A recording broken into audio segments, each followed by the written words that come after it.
Title: My father went into a coma after a heart attack. A week later, I found a letter in his safe addressed to me. If I end up in a hospital, it wasn't an accident. They're coming for you next. Don't trust anyone, not even her. The her? I stared at the hospital ceiling, the steady beep of the monitor a cruel metronome. Dad's chest rose and fell unevenly, machines doing the work his heart could no longer manage. A week ago, he was fine. A week ago, he was laughing at my bad jokes. Now he was silent, his eyes closed as if the world had betrayed him first. I found the letter hidden in his safe 2 days after the heart attack. My hands shook as I unfolded the fragile paper. If I end up in a hospital, it wasn't an accident. They're coming for you next. Don't trust anyone, not even her. Her, my mother. The word hit me like a brick to the chest. My mother. The woman who kissed my forehead every morning, who held my hand through every scraped knee, who baked my birthday cakes with the same trembling hands that now wrote betrayal in her name. I should have felt disbelief. I felt cold clarity instead. For years, I believed in them both. In Dad's quiet humor, in Mom's soft devotion. Our dinners were lively, our vacations full of laughter. The little quirks, the way Dad hummed in the kitchen, the way Mom tucked me in, were sacred. Now, those memories were poisoned. I remembered the subtle signs I had brushed off. Her phone calls in hushed tones.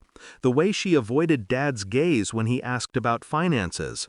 The way she lingered in the study a second too long, rifling through papers that weren't hers.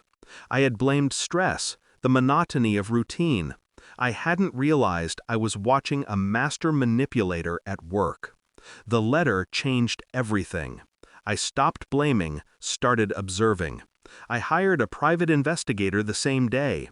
Cameras, hidden recorders, anonymous bank audits, every detail mattered. I learned who she called, what she spent, who she met. Pieces fell together like a sinister puzzle. Dad's accident was no accident. The medications had been tampered with. The heart attack had been facilitated. And she had been smiling at me the whole time. I didn't confront her. I planned. I knew patience would be the deadliest weapon. Every smile she threw my way became ammunition. Every "I'm worried about you," a reminder of the theater she performed so well. The first move was subtle, freezing her assets. The legal paperwork was anonymous, untouchable, irrevocable. She noticed, of course. Panic crept into her eyes when she realized her financial empire was crumbling while I pretended ignorance. The second move was psychological. Friends received anonymous notes, truths she had buried, secrets she had whispered in confidence. Slowly, the illusion of control she had over everyone began to unravel. She smiled less, hesitated more, questioned the loyalties she had taken for granted. Finally, the funeral, the stage for revelation. She expected tears. I expected nothing but evidence. The chapel was filled with mourners, all bowing their heads. She approached me, hand extended, mascara-streaked face a mask of grief. "We'll get through this," she whispered. I let her speak. Let her feel the weight of my silence. Then I handed her the folder. Photos, bank statements, recordings, documents. Every crime, every lie, every stolen moment of Dad's life laid bare. Her face went from shock to horror in a heartbeat. She opened her mouth, faltered. The whispers started, growing louder. Friends and family reading the truth I had delivered so quietly. No one had imagined she could fall, yet there she was, stripped of power, exposed for all to see.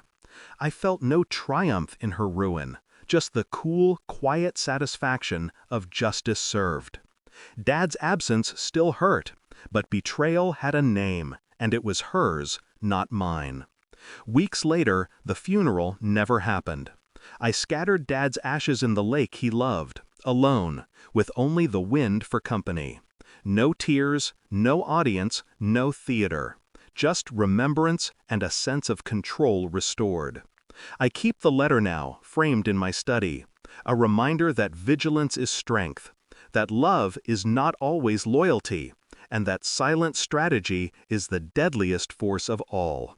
She calls sometimes, her voice shaky, pleading. I answer politely, no emotion in my tone. I know everything, I say. That's all. It's enough.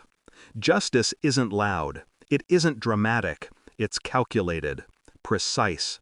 And when it lands with the inevitability of winter. I survived her.